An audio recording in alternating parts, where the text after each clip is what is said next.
Welcome. It's Wednesday, February 22nd, 2012. I'm Aaron Dykes, and we are in an aggressive but entirely nonviolent information war. They are taking over our Constitution, hijacking the fact that we are endowed by the Creator with inalienable rights, and we better take it back. This fascism has been creeping and creeping and creeping for decades. That's gone. It's happening now. Everything is coming undone, and the fight is on right now for our rights on every front imaginable. Coming up on one of those fronts, we have Sheriff Richard Mack. He's been doing constitutional conventions with sheriffs to try to take back our states and local counties from all this federal encroachment. That's coming up. Stay tuned. You don't want to miss it. But first, the news. Ron Paul is being cheated out of the Republican nomination, and don't be surprised out there. You've seen all the fudging on the media where they forget to even put his name in polls, where he comes in first or second place in a straw poll and they don't even report. They report on the third or fourth place people. All these other shark teeth, phony rhino candidates have fallen out of the race, and they still prop up Romney and Gingrich and Santorum. It still doesn't stop Ron Paul, even as they've been cheating him in primary and caucus state after caucus state after caucus state.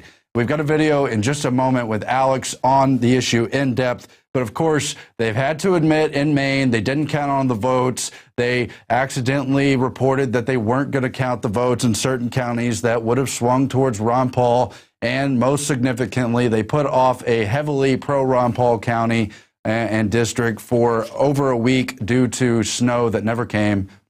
Also, they can announce Mitt Romney as the winner. It happened in Iowa, too. They admitted they didn't have a real vote count, but they just agreed. The Republican Party agreed behind closed doors to announce Romney, then later Santorum, as the victor, giving them a too close for statistical tie count, only a few votes apart somehow. And Ron Paul magically, forgettably, in third place, even though he had nearly as many votes as well. And most suspiciously of all, Nevada, a heavily libertarian state, a leave me alone and get out of my life state that Ron Paul did very well in and came in second place in 2008.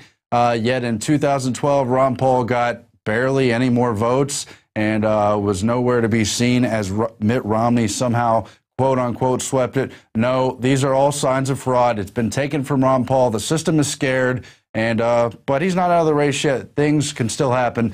Anyway, let's go to Alex Jones now and see his in-depth coverage on this issue. There's no doubt that there's election fraud going on in this country.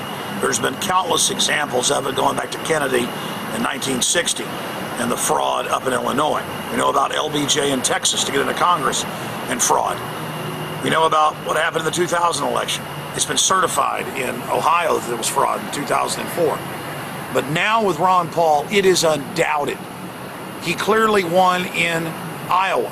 And a month after that election, they just threw the whole thing out and haven't said what they're going to do now, but admitted that a bunch of the precincts had their records disappear.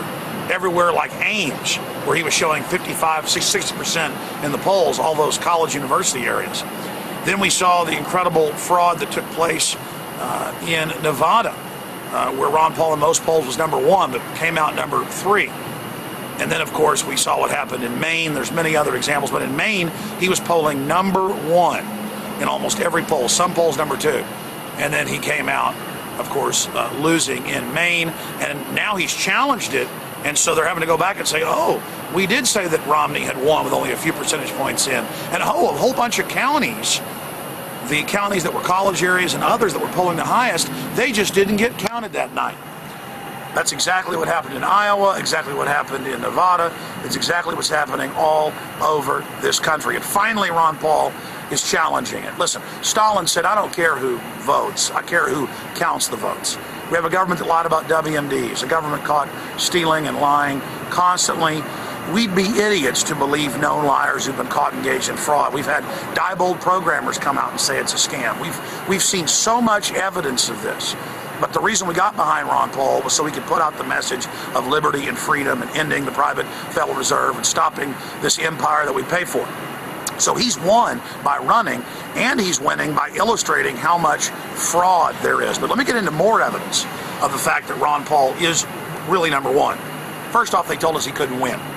They told us he was going to lose. They told us that it would throw away our vote if we supported him, and he wasn't even in the running. And still, he won all the straw polls. Still, he got the most overall donations from small independent donors, showing true grassroots support. And despite that controlled corporate media mantra that he couldn't win, that worked 4 years ago, it failed, and he was still in that top tier. But here's the biggest piece of evidence of fraud.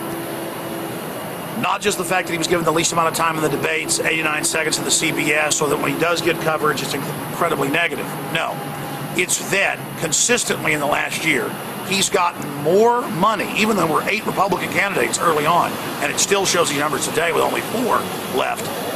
Ron Paul, in the last year, has gotten over 70% of all total donations from the military for all Republicans and Obama. And that's the big secret they don't want you to know about. Now, what does that illustrate?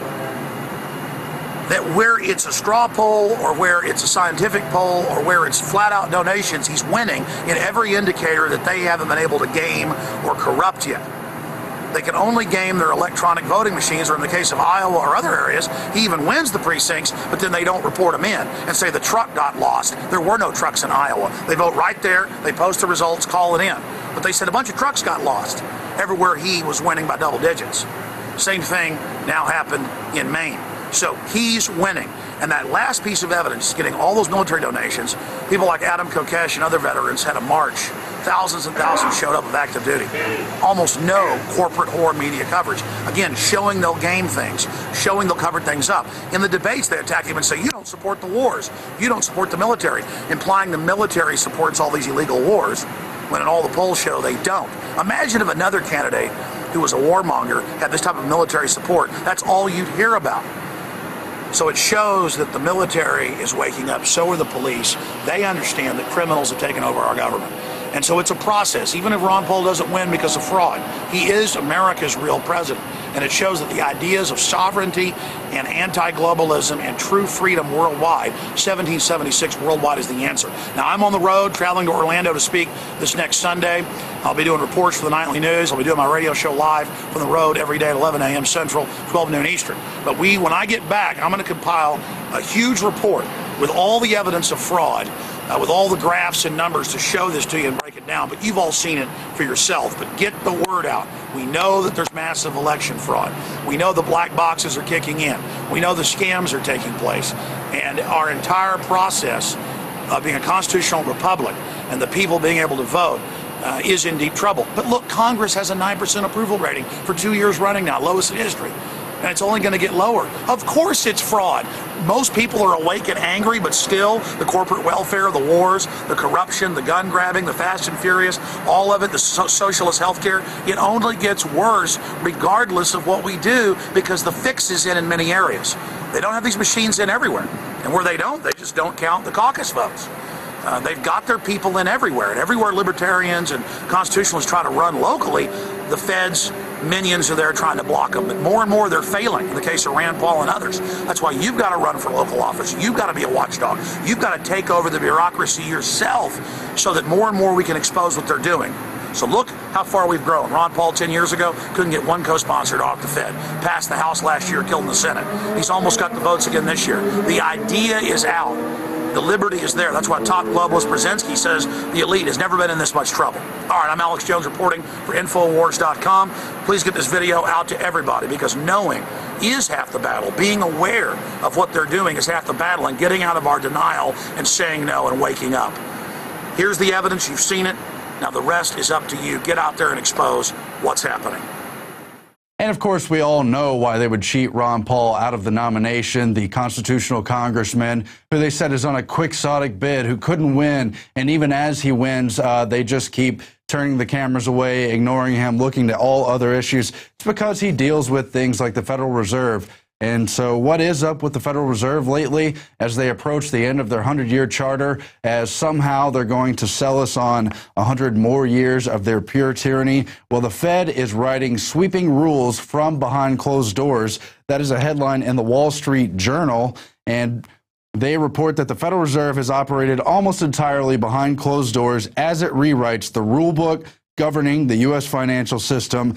They're calling it the most dramatic revision since the Great Depression, and it's been almost completely without public meetings. Since the Dodd-Frank financial overhaul became law in July 2010, The Fed has had 47 separate votes on financial regulation and scores more to come. And 45 of those 47 votes were totally behind closed doors. They secretly emailed in the votes later and even failed to report the few people within the Fed system who dissented on their decisions. That's the kind of things happening. They have so-called sunshine laws, but apparently that's just been interpreted as opening the window as they meet behind doors in the smoky room. Someone really had better shine a gigantic light on the Fed. Look what came out from the partial audit that they finally got after decades of hammering home this issue, after Ron Paul fought his entire career in Congress to try to bring this up to audit the Fed fully. They found that they were lending to all the familiar big banks.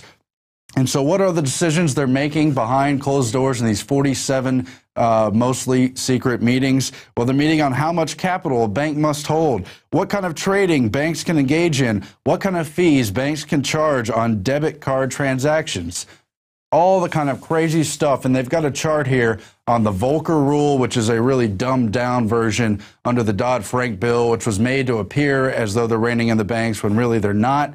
A dumbed-down version of Glass-Steagall.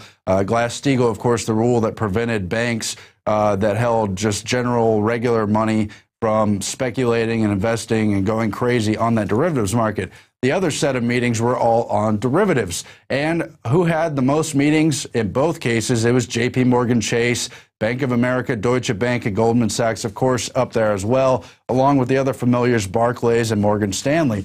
Why J.P. Morgan Chase at 16 meetings for the Volcker Rule? Why J.P. Morgan Chase at 14 meetings for the Volcker Rule? Well, you guessed it, because Jamie Dimon is the #1 person on the Federal Reserve Board of Directors, and he's the current CEO of J.P. Morgan Chase, the Rockefeller and Rothschild-owned bank. That's right, J.P. Morgan was just a front man for the Rothschilds. The Rockefellers merged their Chase banking operations some years ago into that super mega bank, which has more than $90 trillion in derivatives, and that's a huge, huge issue. Of course, they're meeting on it. So Jamie Dimon is on the board of the Federal Reserve. We've got it right here. In fact, the board has 3 classes. He's a Class A member.